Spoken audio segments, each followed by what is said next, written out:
Hello everyone and welcome to Top Chat. My name is Matt, thanks very much for tuning in, and as you've seen from the title and thumbnail from this video, we are very proud to present our first interview on Top Chat, hopefully the first of many, and I'm even more proud to say that it is with Fizhy, who is a renowned YouTuber for games like Assassin's Creed and Red Dead Redemption and the like. Fizhy and I sat down late last week, I believe, and recorded for about an hour or so. About the games I just mentioned, and also a bit about him and his YouTube career, why he got started, so on and so forth. Just wanted to take the time to intro this and once again thank Fizhy for his time. It was very kind of him to come on the show.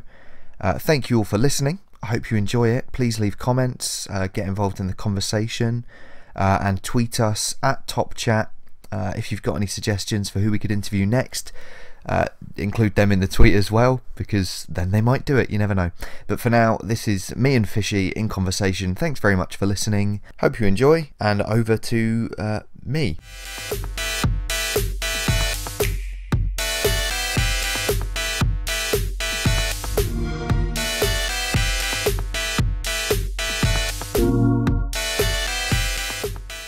Fizhy, welcome to the podcast. Hello. How you doing, mate? I'm doing okay, thank you very much. It's Perfect. It's been a long day already, but I'm okay, thanks. Oh, what have you been up to? Oh, I just had a driving lesson this morning, 2 hours worth.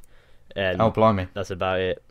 Yeah. Nice hectic start to the day. What car are you learning in? And a Vauxhall Astra. Oh, beautiful. I learnt in a Skoda Fabia, which, it was not fun. As long as it's not a Fiat, everything will be okay. I agree. On our podcast, don't know if you've listened before, no problem if you haven't, myself and Joe, my co-host, we always start with talking about what we've been playing recently. You're not going to be an exception, so judging from your uploads, I think I know the answer, but please go ahead. What have you been playing recently? Well, me playing Assassin's Creed games is nothing new. However, I have been playing Rage 2 a bit recently. Oh, okay. Yeah, okay. It's quite a fun game, to be fair.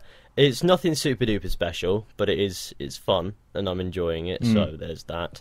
I saw you uploaded a video on it. It looks to me a bit like Destiny crossed with something like a Mad Max. I mean, personally, I don't really know anything about it. But, it's like, I best describe it as, you know, Far Cry New Dawn? Yes. Like a better Far Cry New Dawn crossed with Mad Max. Nice. That's literally all I can explain it with. On paper, it sounds great, so... Depends on whether or not you like Far Cry New Dawn. Well, I liked Far Cry 3. Yeah. I played a bit of New Dawn, and then I've not really touched it since, to be honest. Yeah, but, same to be honest. Fair enough. Also, congratulations on the silver play button. Yeah, thank you very much. I saw that the other day. Is that for 100k subs? Yeah, I think so. Yeah, I mean it says it, so I hope so. I appreciated that you didn't do a cheesy sort of unboxing, any of that. I feel like it was a very unique one. So I was very tempted to, but then I realised everyone's seen an unboxing of a silver play button before. So I thought, what could I bring to the table here? How about I throw the automated letter off of it? And that's what we did. You know, I went with it. If anyone listening in between. Yeah, if anyone listening hasn't seen that video, definitely go and check it out because it's hilarious. As are most of your videos, I must say. I wouldn't call myself hilarious because when I watch my videos, I have the deadest pan face that you can think of when I watch my videos back, and I go, "Is this funny?" I'm gonna go, "I don't think so personally," but people watching it disagree. So exactly, that's the main thing, isn't it? And now we listen back to the podcast every now and then, and we think, "Oh God, should we upload that? Like, do we need to edit that out?" And most of the time, we just leave it in there because it's funny. Really, but it's funny. Exactly. People think it's funny, even if you don't. There's always someone out there who's going to laugh at your jokes. I mean, you could be talking about deceased relatives, and somebody will find it funny. There is no comedy on the internet is essentially like having a general conversation these days. So anything will be funny, and you'll find the right audience. So I've got 100,000 subscribers, and most of them are probably sociopaths. So yeah, I like that. Very true. Yeah, it's alarming. My first question, like my first serious question, you've probably been asked this before. I probably have. Where does the name come from? Because it was, because it was Fizhy, and obviously now it's Fizhy with a Z. Yeah. And it used to be Fizhy Yarpster. Yeah, and then it used to be my actual full name.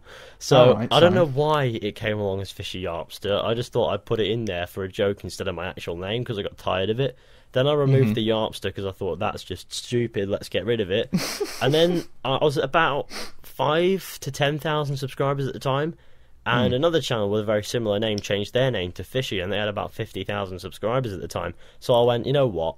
I'm going to put a Z there instead of an S, and that's how Fizhy came to be. Fizhy, or Fish. Yeah. Just dropping into people's streams, and then, of course, they have to read my name out because they see the bloody tick. And when they do that, they feel inclined to read the name out, and it's once in a blue moon they'll actually say it right. Well, I thought it was Fizzy until I heard you say it in one Fizzy of your own Pops. videos. I went, oh my god, it's Fishy. Fizzy Pops, yes. Yeah, there we go. Yeah, but no. What the hell does Yarpster mean? Fuck knows. I think it's based on a line from Hot Fuzz, where the big guy just goes yarp. I think it's based on that, but I wouldn't know. I can't remember that far back. And Fishy is a nickname, or just something that you thought sounded stupid? Fishy, it's become a nickname.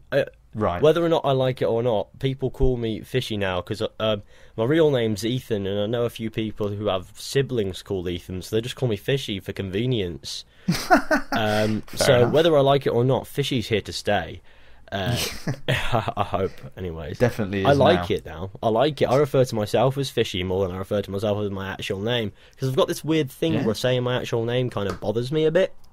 So I don't feel like I have the right to say my own name sometimes. It's like, just don't say it. Don't say your own name. Call yourself Fishy. And it's like, yes, easy So to if say. you meet new people and you introduce yourself as Fishy. No, I introduce myself as Ethan if I have to. Oh, right. Okay. Otherwise, I won't tell them my name. And when they ask what I do, usually they call me Fishy. Fair enough. It's kind of hard, isn't it, telling people what you do when you're in this sort of line of work? You go, you see, I make content on the internet, so what kind of content? It's like, you'd think it's really silly, but I'm actually fucking loaded, so... it's not. So you do it full time then? You are a full time tuber. Currently speaking, yes. Congratulations, good work. Because I know it's a lot of hard work goes into it. Yeah, and it never stops. It never stops.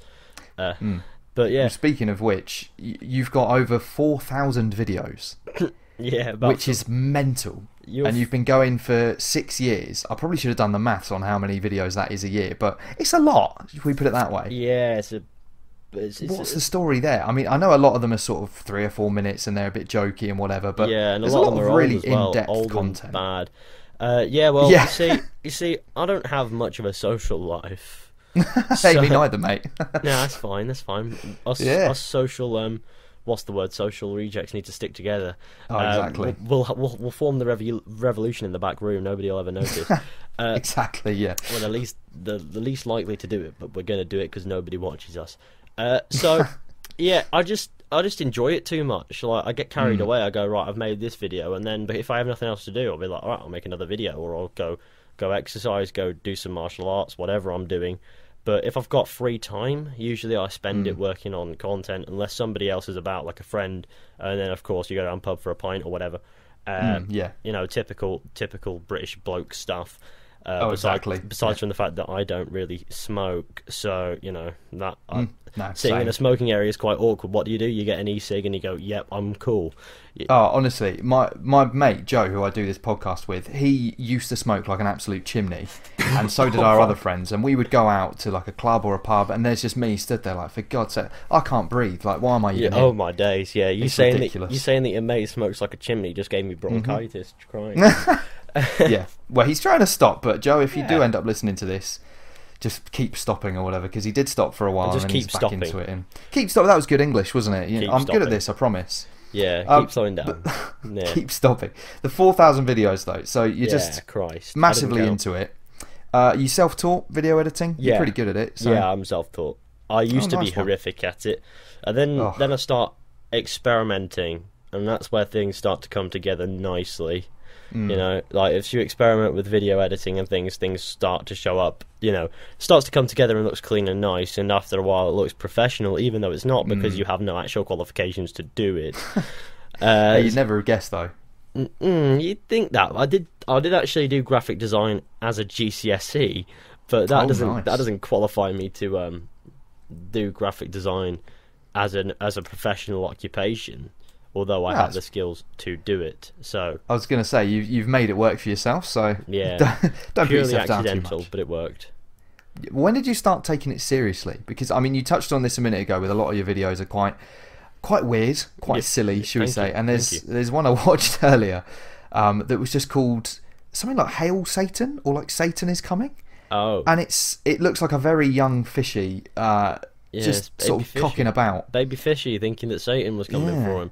No, I actually probably was convinced that I was possessed back then. No, you see, back then it was all just a joke to me. I just took a piss, and even now, I don't think I properly take it seriously. If you know what I mean, I don't take it for granted. Yeah, but I don't take it seriously because I just like not taking too many things seriously. Life gets a bit boring when you do that. I think that the best way to enjoy something is to just make fun of it. So here I am now. I don't take what I do seriously with what I do with it. I like to make sure it's the best content that I can make, the best quality and all that. I do understand the game of compromise a bit there as well, so I have to be a bit consistent as well as high quality, if I can say that about myself. But I feel as if when it comes to taking it seriously, sometimes I think I'm a bit of a joke, so I just have a bit of a joke. It's the only way. That's fair enough.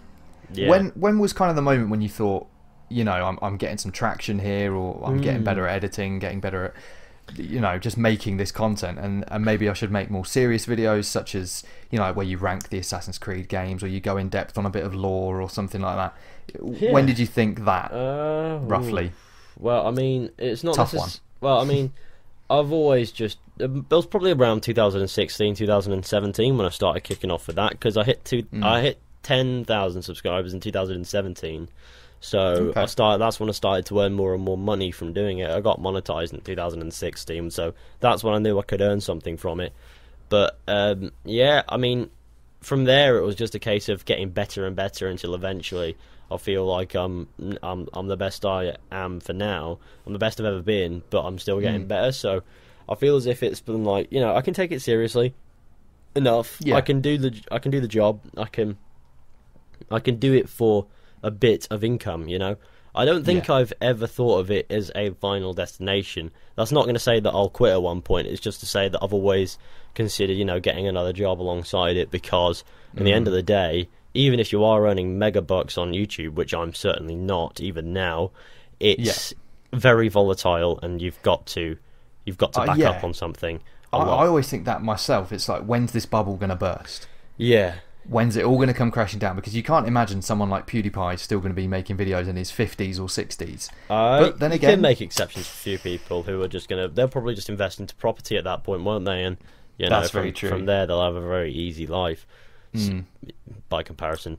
But you know, yeah, sure. But you know, I understand. I understand that there will be a day where it will go down for everybody on this, and so you just got to ride the wave until the wave disappears. And so that means that inevitably I'm going to have to look for some exterior sort of employment as well. So to say that buckling down fully is something that I've done is probably not true, because I'm just riding the wave, as I've said, at the moment, and seeing where it takes me.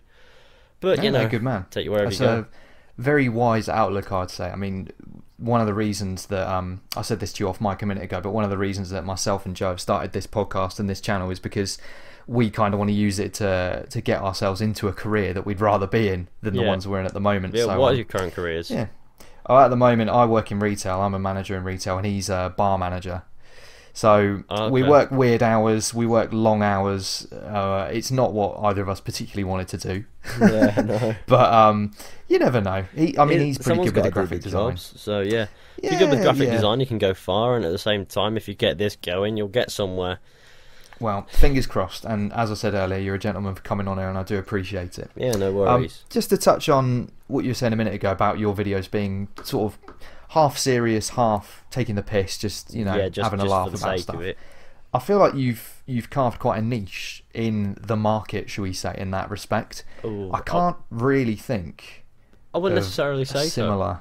Oh, okay, no, go ahead. I mean, maybe I've carved the niche in my personality because I'm crazy. Ask anyone, like just ask anyone, anyone that actually knows me, anyone that watches my videos for more than 5 minutes without going insane. If you exist, you're a legend. Yeah, if you're out there and you've seen enough of my content, you know that I'm a bit insane, but I wouldn't necessarily refer to it as much of unique content. It's just I'm just putting my personality into a video that somebody's probably done before, but in their way. So while it might be unique come the end, the production of it is definitely not. It's just me sitting down and going, "Yeah, sod it, let's do this." No, fair enough. Some videos you've got like a face cam. It's not very often. It's the it'll be the comments videos and the live streams that will. The comments videos are brilliant, I must say. Yeah, I do really like them. I do have to be careful when I make those, though, that I don't, rip into people who've made innocent comments that I've misinterpreted. It has happened a couple of times, and I don't like it when it does. But I do find it funny when somebody does post a very silly, funny, or stupid comment. It doesn't have to be stupid. It can be a very intelligent but hilarious comment. I do find it just very fun to read that and then go, well, this is quite silly, isn't it? And just explain something about it, or make a joke. If somebody's taking a shot at me, because you get a lot of comments on YouTube of people just going, "You arsehole, you this, you that," yeah, I can imagine. Die. Yeah, the best comments. The one that I like the most is the most common comment that I've ever had on that series, and I've had it on probably every episode without fail, barring one or two. It's "You're stupid using the wrong you're." Oh yeah, and that's always brilliant because it's just the irony. Yeah, because every time, fantastic. Because the irony's great, but every time it happens, my reaction sort of amplifies a bit. So if you look back, sometime in the first video where it happens, I just correct it. In the next video, I correct it a bit more passive aggressively. In the next video, I shout that you've used the wrong you're. And if it happens again, I'm pretty sure that the screen's going to turn red and you'll hear the Soviet national anthem. So good. That is the correct response, I would say. Yeah. Are they like your favourite videos to make, do you reckon? I don't really know. I mean, yeah, I think they probably are, because they're videos that I know people really love. Just go make a bit of a giggle and have a laugh. It kind of reminds me of you must be aware of Filthy Frank. A little I'm bit, sure. Yeah. Have you ever watched his loser reads hater comments videos? Not willingly. Not willingly. Oh, fair enough. I have seen them. They're very funny. Yeah, he's an acquired taste for sure. But those videos, he sort of stopped, didn't he? Yeah, well, he's making music now. He's known as Joji. All right, well, I must confess, I'm actually quite a big fan. So fair enough. Maybe one day he'll come on the podcast. You never know. You never know. Back to you though. For now, yeah, I would say that you're a variety channel. Yeah, would you agree? I think so. I try to be. Yeah. I mean, most of it is, I would say, Assassin's Creed. I feel like that's what you're known for, anyway. And Red Dead Redemption. Red Dead Redemption, yeah, for sure. And then, like you said earlier, recently you've made videos on Rage. I've made one video on Rage. Yeah, I play whatever I want to play. It's just a lot of the time I play those games because I know that people will be familiar with them, and it's a good way to keep it going while I work on other projects. Okay, other projects? Can I probe into that a little bit? I mean, there's nothing special, just other videos. Because when it comes to views, if you make a video on something that definitely will get views, the video after usually gets a bit of benefit as well. So yeah, the YouTube algorithm is a weird one for sure, but it's just the gamble of it all. Otherwise, and I'd rather just keep it sustainable for now. And keep it, happy and enjoy myself, and that's what I do. So that's the other projects. It's just the video after the ones that get tons of views by default for what they are. Oh, fair enough. Have you always wanted to be variety, or is there something you'd like to be known for? Would you like to be like a legend or a well-respected person within a scene, or are you quite happy just being? I mean, who doesn't want to be well-respected and a legend in something? I feel like you are, especially in the Assassin's Creed scene. Anyway, you're always say one that, of the most. But a lot of Assassin's Creed fans actually really dislike me. No, well, you've got some strong opinions, and we'll touch on them a bit later. I do have strong opinions, but I like to think that I apply them in a way that people can understand and relate to. I don't like to be forceful about my opinions. I'm very firm, but I like to be fair as well. Yeah, so when I'm playing a game and I'm taking the absolute piss, So sometimes there'll be a genuine, yeah, this game's just not doing it for me behind it, and those are in the so bad that it's good games. But sometimes I feel like Odyssey. Odyssey, yeah, I mean that is one we could go to, but I mean, there's a lot of games out there where I will go in. I'll be like, this is what I think, you know. But especially with Assassin's Creed, I'll be like, this is what I think's going wrong here, or this is what I think's going right here with like Origins and things, and I'll say it how it is. I don't want to beat around the bush. I don't want to say it in a way that will keep people happy. At the end of the day, I'm just going to voice my opinions, and that's just how it is. And as a result, Assassin's Creed fans aren't the biggest fans of me, but at the same time, a lot of them still like me. And when it comes to like the community I have with a few other YouTubers who do very similar, those being Lasers, Dynamite, and well, was Long-Eared Fox, but now he just makes content every other month. Okay. So they're very similar, but at the same time, they're sort of tarred with the same brush. Not necessarily because of what I've done, but because what James has done as Lasers. You know, because he's very, very, very strong with his opinions as well, just like me. Except sometimes I think he gets a bit carried away. Okay. Don't tell him I said that. I mean, I respect him greatly. Sometimes he gets carried away, and even he acknowledges that. Not so much anymore, but because he used to, and because he had a very controversial sense of humour once upon a time, a community that's become more and more PC, such as the Assassin's Creed community, has developed a bit of loathing for him, and me by extension. Okay, so you're sort of you're guilty by association, and he's got a reputation, and that's kind of it now. I'm guilty by association, and then I built off the back of it by actually trying to have an opinion of my own. So yeah, it's not his fault. It's definitely not mine either. But sometimes you just can't avoid being hated by the community that you're well known for being in. Yeah, so, I mean, especially on the internet where people tend to forget that it is just an opinion at the end of the day. I mean, it's not just your videos. It's anyone that gives an opinion on something. Yeah. Even someone like the Needle Drop who makes, you know, music reviews for a living, and people click on his videos knowing that it's going to be a review of music, and they still hate on him for his opinion. It's like, well, you've clicked on the video knowing exactly what to expect, so what are you complaining about? Yeah. And you always preface yours with like this is just my opinion, I'm not trying to change yours, but which I respect. So yeah, I have full on 2-minute disclaimers these days. Just you going need to. over. You do. Yeah, I otherwise mean, people are just, the torches and the pitchforks come out, and then they come that's out how anyway. you end up. They come out anyway, but you put a shield around yourself when you do that, because they are just making a fool of themselves then when they do that, and they're witch hunting you for giving a disclaimer. But at the same time, you've got to understand that when criticising a game, there's what's objective and what's subjective. Subjective is your opinion, but objective, some games just are objectively poorly made. Some games are objectively low effort. There's the dog. I told you There's about the him. dog. Yeah, there we go. There you go, Dennis. What are you saying for yourself? He's just going crazy. Yeah, he wanted to make an appearance. He'll do it. No, good. I'm glad. He'll do it on the Kill Connor Club when I go on for the 100th episode with James and Tyler as well. Oh, nice one. I'll look out for that one. There he is. Yeah, he's full of himself. Full of it. No, I do wholeheartedly agree. There are some games that are just bad, objectively not very good. I mean, myself and Joe argue all the time about No Man's Sky. Oh, I don't know if you familiar? It was objectively not very good, but now I'm not sure anymore. I've not played it since. I've just heard good things. I've heard good things. I'll give it that. See, he's been a bit weird with it because he played it when it was crap, and he defended it. I haven't played it since. God, yeah, and he still does. But I think he played it more when it was rubbish, and not so much that it's now sort of been fixed. Whereas I think for me especially, it's too late. Like, I will never play that game, but objectively, just not very good. But yeah, no, it's not very good. Speaking of games that I've not played, Red Dead Redemption 2. Ooh, I know. Should I play it? Yeah, if you have a console, yeah. I'm a PS4. We're both PS4 actually. Yeah, go for it.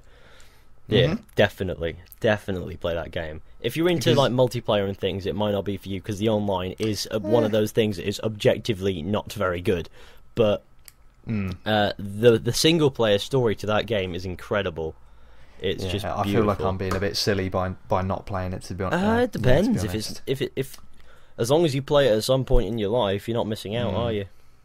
That's very true. It's because it's Rockstar, and it's just the whole setting and the way the game looks and how it plays. It looks like something I would completely lose my life in, to be honest. You would, but then again, online aside. But at the end of it, you'd have a very empty feeling in your heart, and then you'll just go out for a pint and forget about it, and then you'll realise that you've had this amazing experience with a game, and then you'll fire it up every now and then to see what you can find. I have that with The Last of Us. It's a game that when I first played it, I spent the whole time being like, oh, this isn't great. I don't see why everyone thinks this is as incredibly, you know, like genre shiftingly brilliant as it is. And then as soon as I finished it, fuck me, it hit me like a ton of bricks. It does, doesn't it? I've never missed a game as much as I missed The Last of Us. I think a game that really hit me when I finished it was The Witcher 3. Because you've had this journey. I've not played that either. You have this journey with all these characters, and then, you know, at the end, it ends, you know? It ends. It's just the fact that it ends. The story's over. Story time's over. You're done. And it's like, I'm going to miss these characters, all these unique dialogue twists, and all these objectives and things to do that are actually fun, and this immersive experience with all these... Well, I've already gone over the amazing characters, haven't I? But, you know, it's just a beautiful game, beautiful masterpiece, you know. Yeah, games like that as well, where you commit so much time to it, when it does come to an end, it's almost like a huge part of your life. It's just gone. It's like something's died. Yeah, that's another reason why you should do YouTube content on them, because then you can make money off of it, so it's not a complete waste. Yeah, long form content. You can schedule it for months. DLC drops and everything. Yeah, DLC. That's something that I would like for Red Dead Redemption 2, because it would be amazing to revisit that game. I don't care what the story is of the DLC. It'll probably be separate from the main one, because it would have to be. Yeah. For reasons that you find in the game, and obviously if you played the first one, you already know most of it anyway.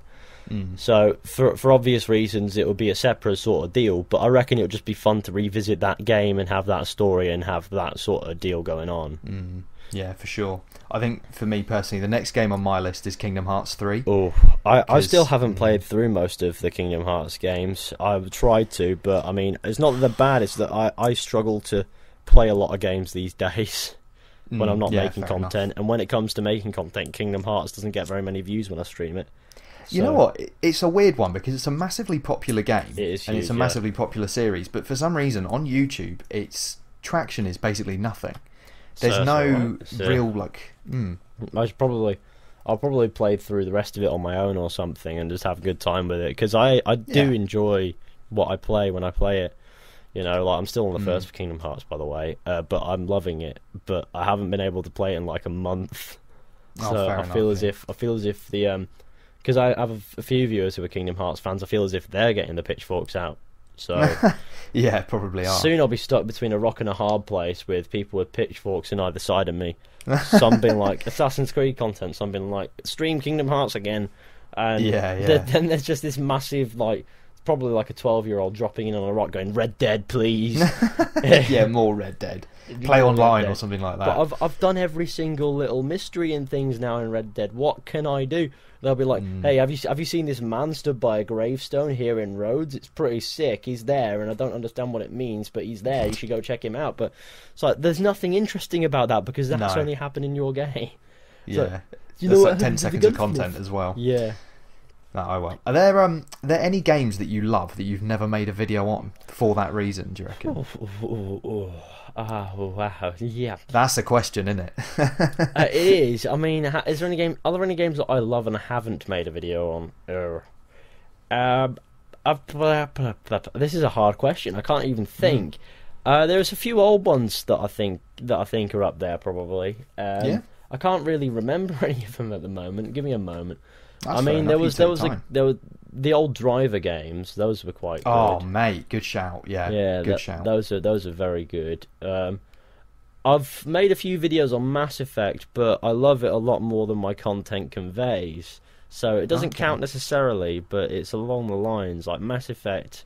Like Mass Effect 3, I think, is the one that I've never made an actual video on, but I absolutely love it to bits. I love Mass Effect 2 more, obviously, for obvious reasons. It's a better game, but you know. Yeah. You know, fair enough. Yeah, Joe's making his way through them at the moment, because I mean, on our channel, we did our very first video was a 2.5-hour podcast where we basically did our top 10 games of all time each, and his number one, I believe, was Mass Effect 2 or Mass Effect 1. Mass Can't Effect, actually remember. Mass Effect 2 is one of the is up there for me as well. It's not necessarily at the top, but it's on the list. It's on the top 10 for sure. Fair enough. I bloody love Mass Effect 2. I like Mass Effect 3 as well. People say that the ending left a sour taste in their mouths and all that, but I think that overall Mass Effect 3 is a really good game. Okay, fair enough. I'm sure we'll get his verdict on Top Chat soon enough, because I think he's getting near the end. But speaking of, this is going to be a flawless segue. Speaking of lists and rankings, I want to talk to you about your Assassin's Creed ranking. Oh. Because it's somewhat controversial. Oh, I would say. Is it? Yes, it is. To my personal taste, and also I was looking earlier, and it's got something like 3,000 or 4,000 likes, and then 1,000 dislikes from all the tortures. And the annoying thing about that is it almost makes it look like it's a poorly made video, which it really bloody isn't. It's just people kicking their toys out the pram because they don't agree with what you've said. They're allowed to disagree with what I've said, and they're allowed to express that any way that they want, as long as it doesn't revolve around killing me or my family. Yeah. Or robbing us of our money or punching us or whatever. Exactly. As long as they don't bring it to my front door, which none of them know where I live, so they can't. I really am I'm not too fussed. Oh, that's the thing. You don't want to get swatted or anything, do you? That's the thing. Yeah, well, privacy is crucial. In the UK, like we both live in the UK. You know that's not going to happen. So not too easily anyway. They're not going to dispatch an armed unit just to deal with you, are they? No. That's very true. This man has a knife and he's running around his house. Go to this address now. All right, we'll send an officer in maybe a week. Yeah. we might catch him at some point in the near future. Don't hold your breath. Don't worry, we've got 2 bobbies active in the area on standby, but they've both gone for a pint. So you're I love it.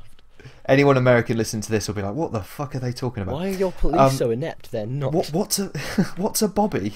A bobby is a police love it. officer. Yeah. Right, let's get into the ranking because what's the word here? You disagree. I disagree with some parts. I agree with a lot of it, however. So from worst to best, you've gone Syndicate. Yeah. Which, straight away we're off to a bad start.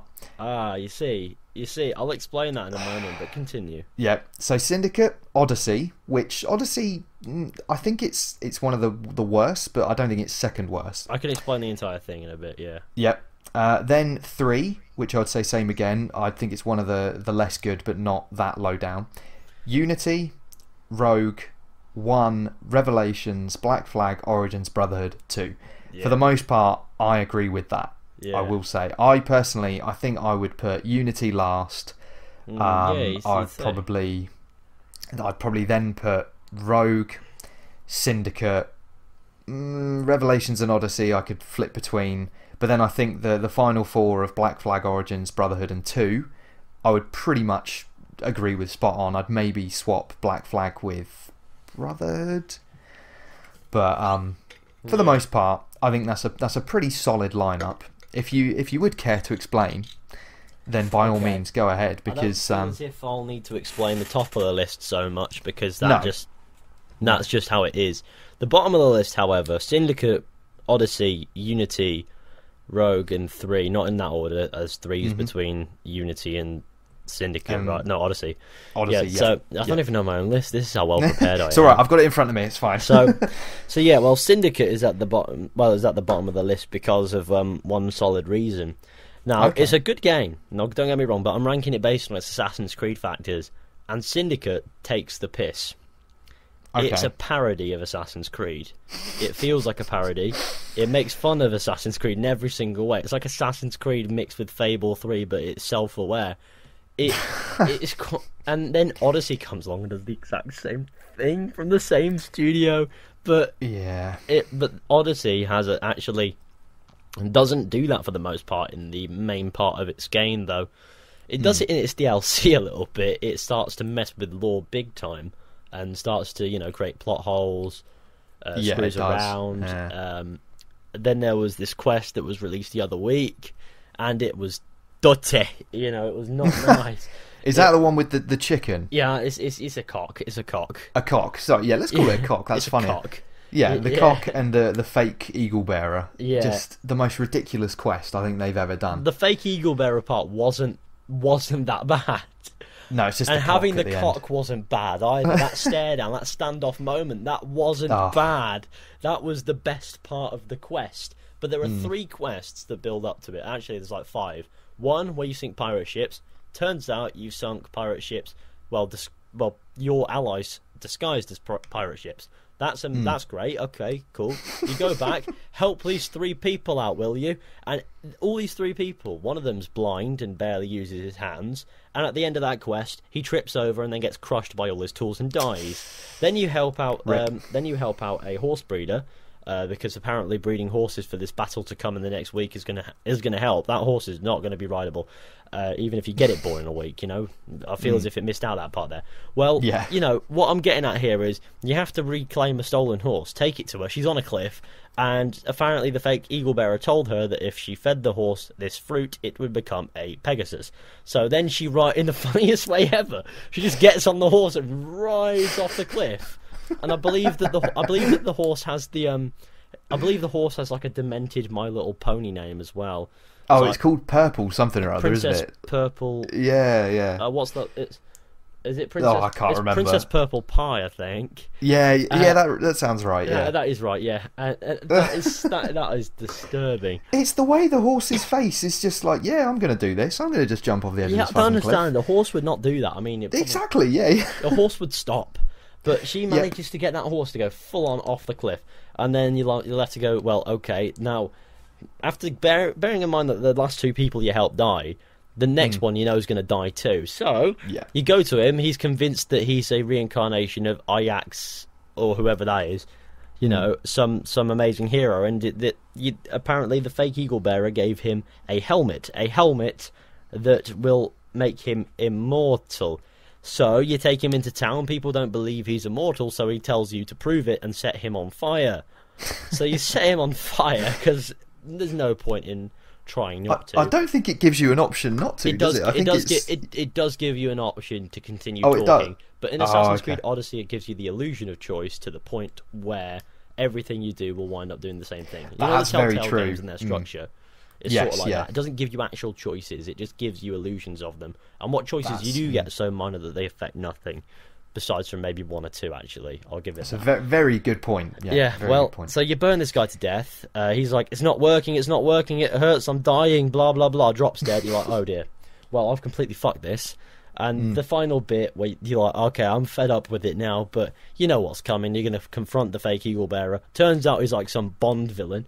And he is a bit, isn't he? He's very evil. Then you have a stare down with him. That stare down was hilariously overdone. Very him and his funny, cock. but it's a parody of Assassin's Creed within Assassin's Creed itself.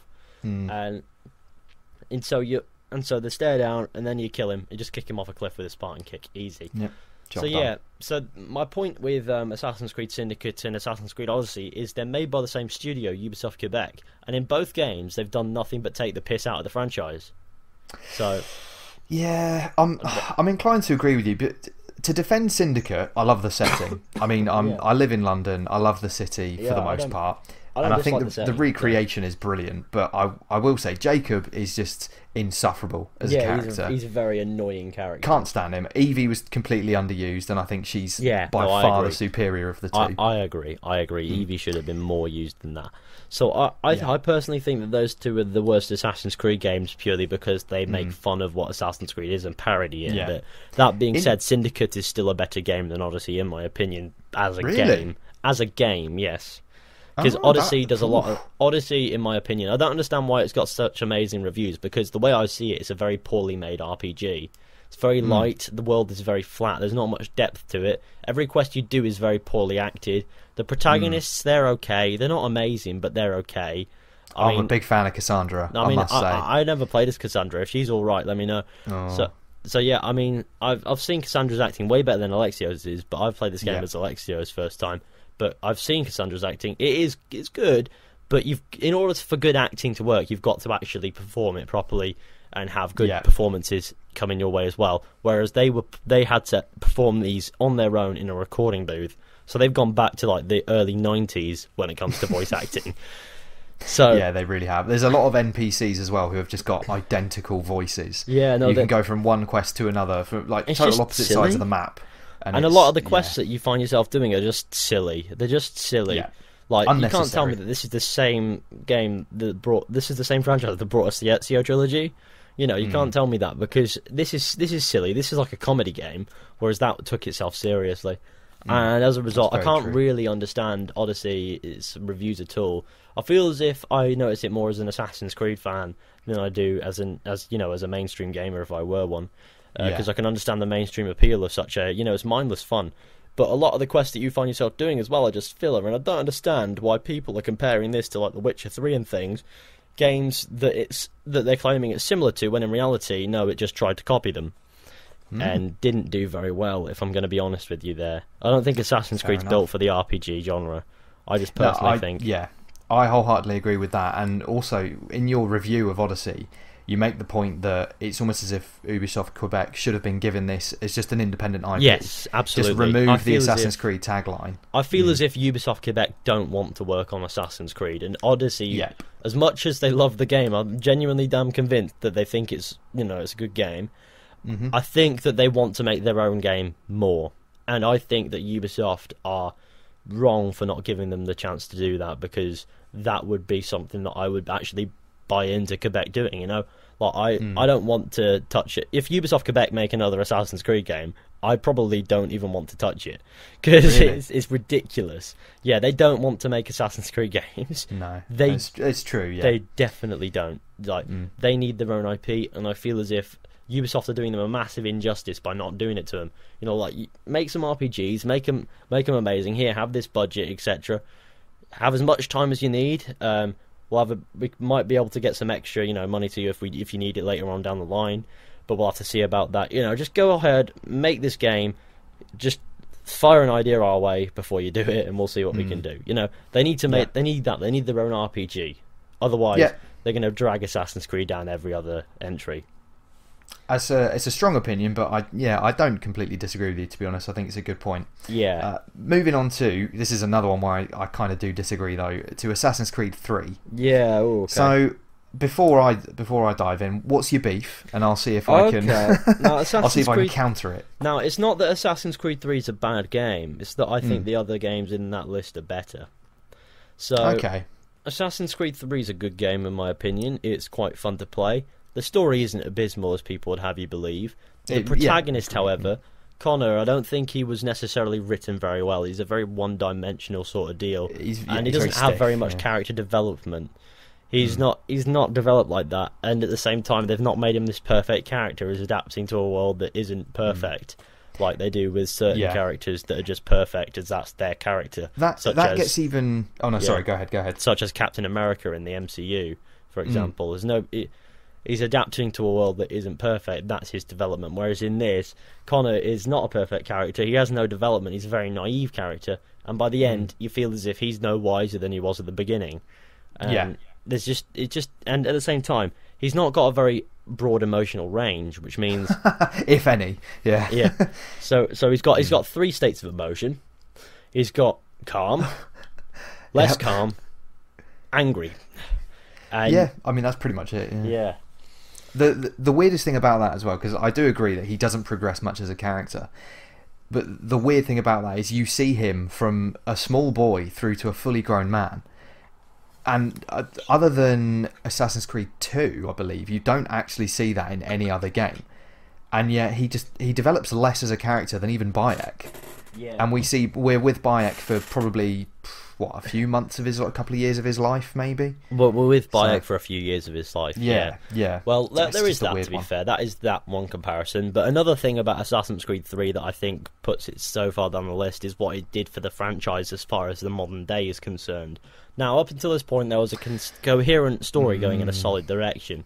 After the end of Assassin's Creed 3, it lost that. So it was going here, there, and everywhere.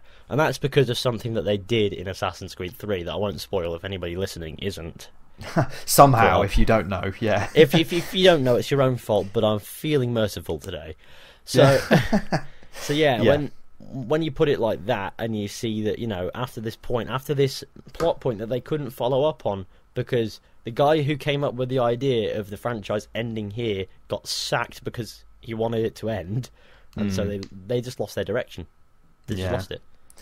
I would say in defence of 3 personally, I think the setting is excellent. I think it's really good.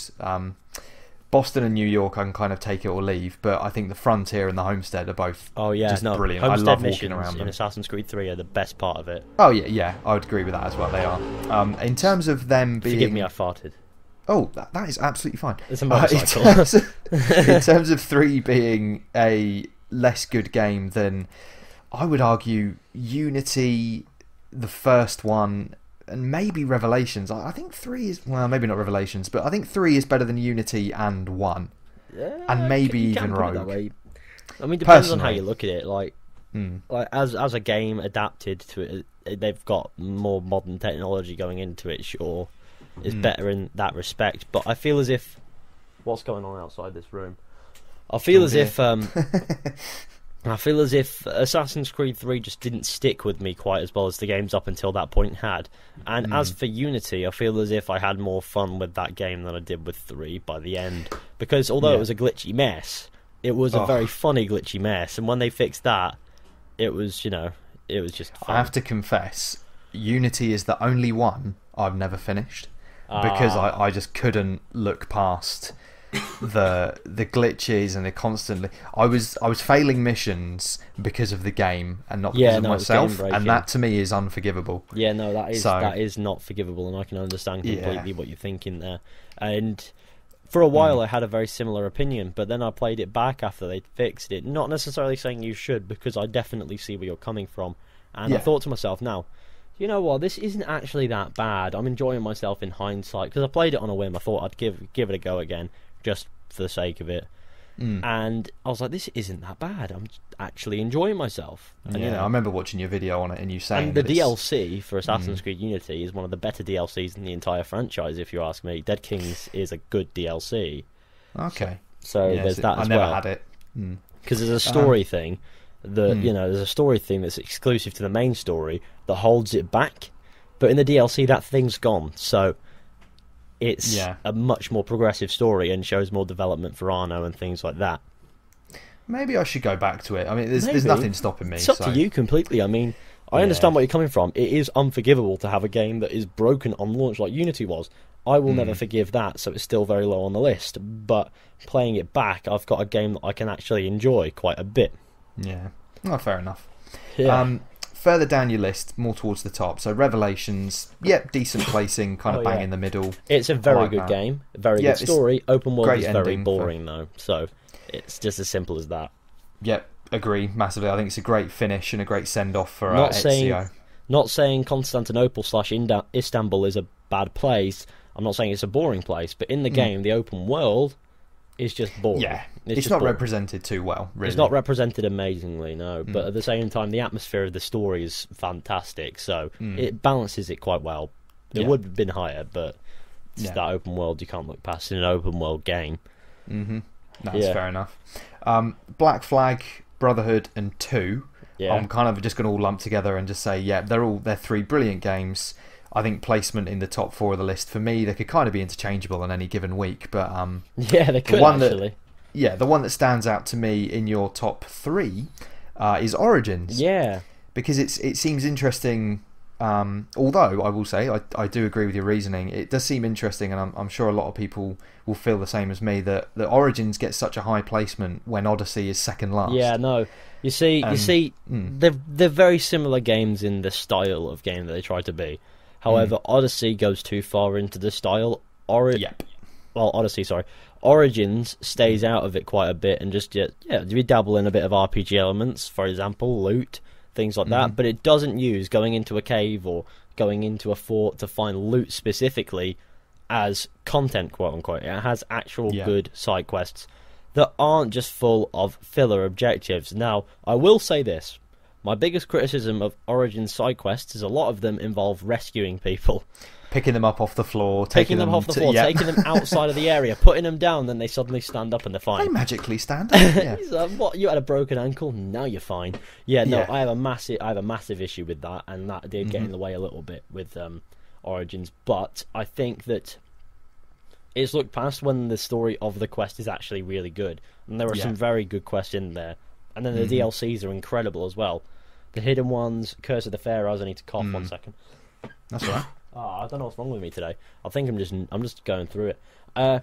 So yeah, I think that Origins is a much better game than Odyssey because there's more passion that I think went into it as Assassin's Creed. Bayek is an incredible character. He's a set character. You know, you don't have to choose between two characters that are the exact same. That means that the experience is more tailored to the kind of character that Bayek is. And Bayek has character development on his path for revenge for the death of his son. So it's a very emotional story as well. It's a fantastic story. And it hinges on the performance of Abu Bakr Salim, the man who played Bayek himself. It's just incredible. It's an incredible performance. The side characters aren't necessarily as great. I mean, you have Aya, you have the rest of them. They're all okay, but some of them aren't so good. But at the same time, Abu Bakr Salim overpowers that very much. Yeah, he could run a one-man show and it would still be very interesting. Yeah, on that mantra, there's a lot of negative comments towards Origins that say there's not enough characters, or it's basically just Bayek, Aya, and then I can't even think of his name, the guy with like the horse ranch and that. But you don't need excess characters because Bayek is so good.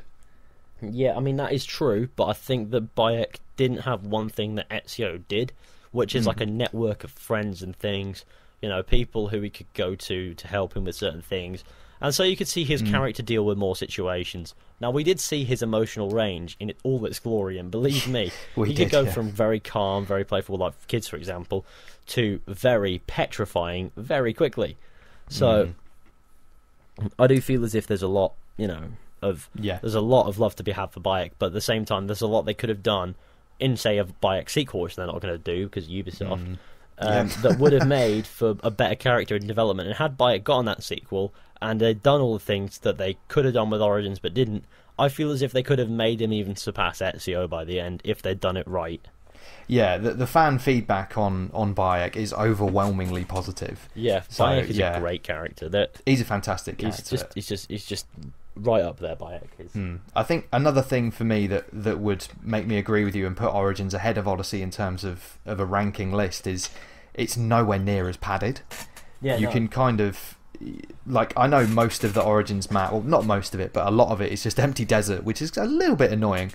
But in a way, it's not got these annoying bits that Odyssey has, where it's just like one little cave or like a bandit hideout, and they're so unnecessary. And I play games like an idiot, and I hate seeing unfinished objectives, even if it is just a cave. I can't leave that not discovered and not completed. So yeah, no, I mean, my Odyssey playtime. If I did that with Assassin's Creed Origins or Odyssey, I'd go insane. I did it with both. Mental. I would go bonkers, and nobody would stop me from probably pissing in a tree. You know, I just have to do something crazy. I just have to. I just go nuts. I did it with both because I thought I would need to for. I thought I would. Thank you. I would need to for the sake of the trophies because I've become somewhat of a trophy hunter, and you need to do it in Origins, but you don't in Odyssey. Yeah, I don't think anybody's expecting you to do it. No, but this is the thing. The annoying thing about that is Origins, it was somewhat doable. Yeah, it took a fairly long time, but Odyssey, Jesus Christ, it's not doable. It took me 130 hours, I think. You see, with Origins, it's somewhat doable, but it's still not necessarily worth doing. But if you do it, you'll actually see the end of it at some point. With Odyssey, it's not doable and it's not worth doing. So just don't. It's definitely not worth doing at all. Right. But in terms of the remainder of your list, Brotherhood 2, Black Flag, enough's been said about those games. They're all just classic and they're all fantastic. I agree. So let's look to the future. Oh dear. These Viking rumours. Yeah, they're getting about, aren't they? Jason Schreier of Kotaku confirmed the rumours a little bit, and he's quite a deep insider. Usually when he says something, he knows what he's talking about. So I have no doubts the next Assassin's Creed will be Vikings based on the words of one man alone. That is Jason Schreier. I don't know what his opinions are outside of I don't know what his opinions are outside of that. I just know that when it comes to games leaking and Kotaku, for example, they just spill what they know. They don't Joe's bullshit. The same. They don't report on fake. They don't report on fake information. If they say something about something and they say reports say that the next something game is going to this or doing this, then that's usually what's happening. Yeah, 9 times out of 10. Yeah, Joe it's calls more like Jason 10 Schreier like times an out oracle. Yeah. Yeah. But so, what do you reckon? Viking? Viking Assassin's Creed. Now, it might work from the RPG perspective again. It might make a good RPG if they decide to go for it. But I personally think they should take a step back, make it a more grounded experience, and just tell an amazing story. Tell us a story that really moves us. Give us a network of characters that we can actually work with. Have one amazing protagonist. I don't care if they're male or female, so just choose them. Ubisoft have this thing where they don't think female characters will sell, and I think they don't understand that good characters sell better than anything. Just look at Horizon, for example. Yeah, look at Horizon Zero Dawn. I'm not sure what the sales were like on that. I just know that game was incredible. Decent, if you haven't played I believe. I recommend Decent sales. Yeah, the sales went well. Yeah. Yeah. But, yeah, I agree, to be honest. I think the Viking setting will be an interesting one. I'm slightly concerned it's going to mean a lot more naval combat, because I can kind of take it or leave it, personally. I don't know with Vikings, see. I think they used their... I think naval-wise, they weren't as, savvy with that as they would have been for just using a ship to traverse. Like, they would have done it. They would have been naval with Vikings, and they could easily do that. But I feel as if it'll be more as a means to travel the world. Okay. Yeah, that's a very good point, historically speaking, yeah. I mean, they would have done. They would have had arrows and things, and it would have been quite similar to triremes and stuff like that, just it's a Viking sort of ship. And now, I don't think it's going to be anywhere near as intense as it was in Odyssey. I'll give it that, if that's the case. But I do think that there will be some naval combat segments, just because they can. Yeah, exactly. And variety. People, for the most part, like it. And yeah, it's a bit of gameplay variety. Yeah, so. I mean, when it showed up in Origins and you didn't expect it and nobody mentioned it ever, it's like, wow, okay. Yeah. That was the it drops it right on you. Aya, wasn't it? I believe. Yeah, it drops it right on you. It drops it right on you. You're like, wow. I think my personal biggest sort of wish list thing for the next game is I just want to feel like an assassin again. Yeah. I think personally I haven't felt like an assassin since Black Flag, and even then that's pushing it. I would say. I haven't felt like an assassin since 3.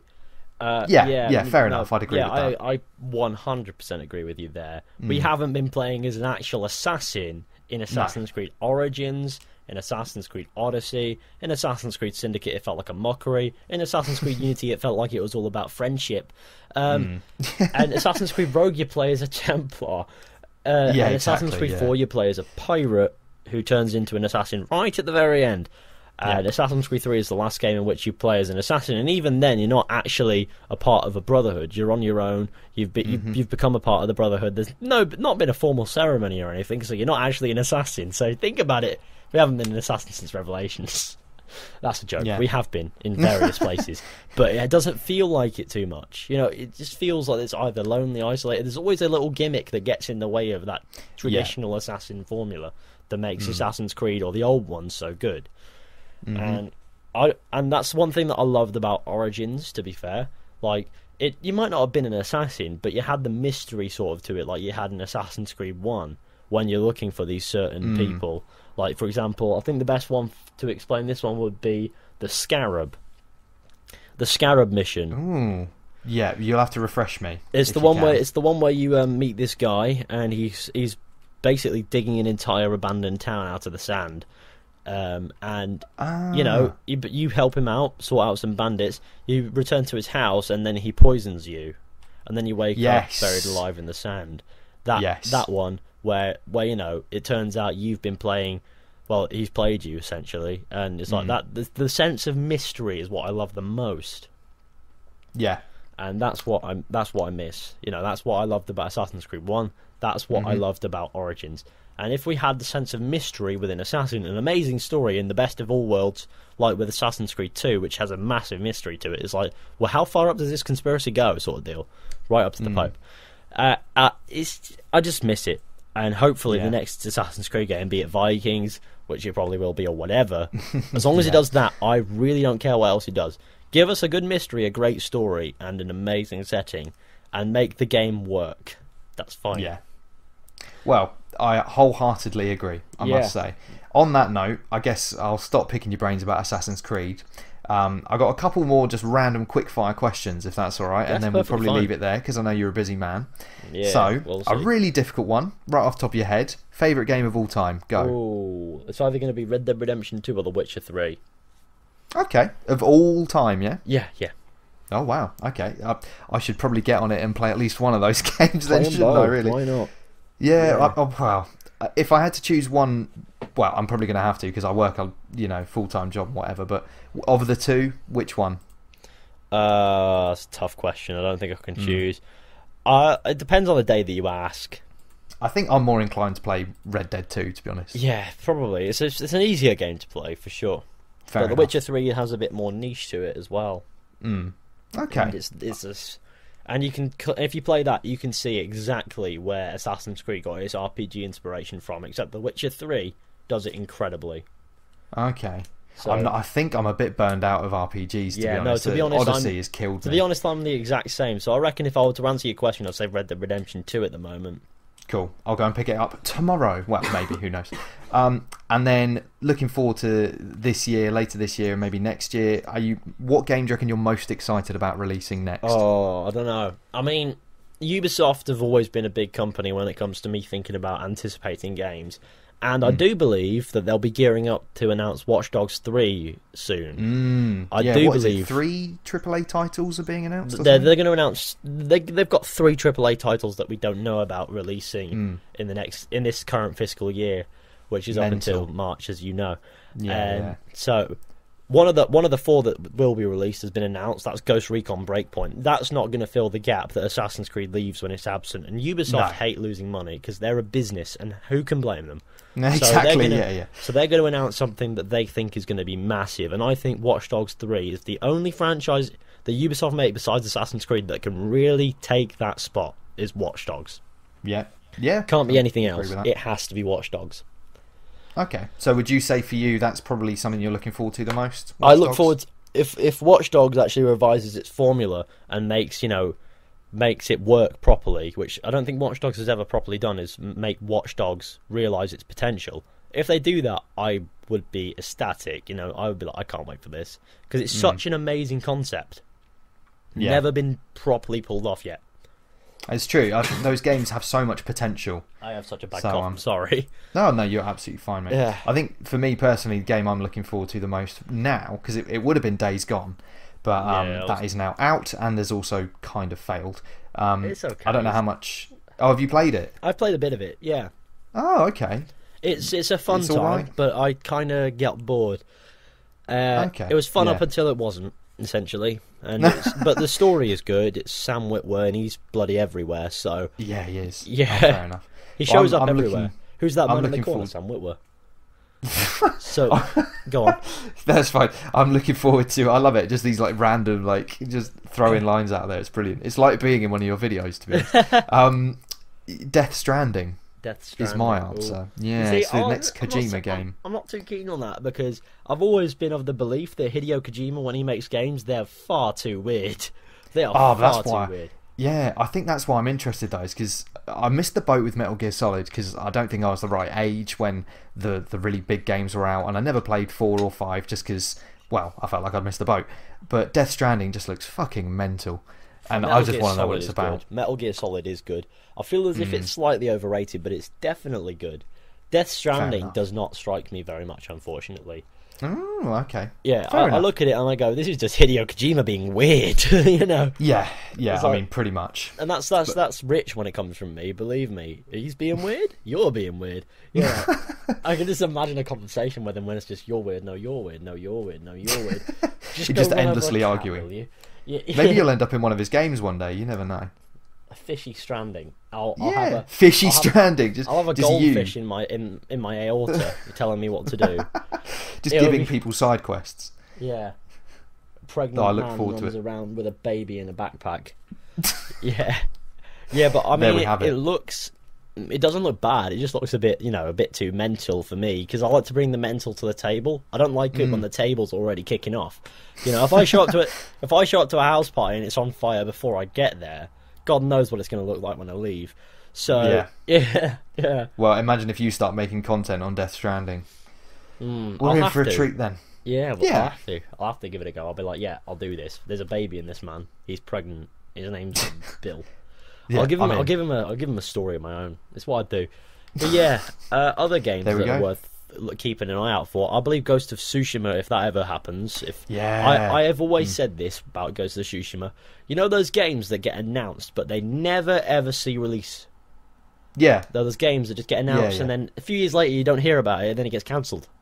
It strikes me as one of those games. It strikes me as a game that I'll never see released, you know. That's a good point, because I remember watching the E3 gameplay last year, wasn't it? It was 2018. And it looks brilliant. And then have we heard anything about it since? No, Don't absolutely think nothing. So.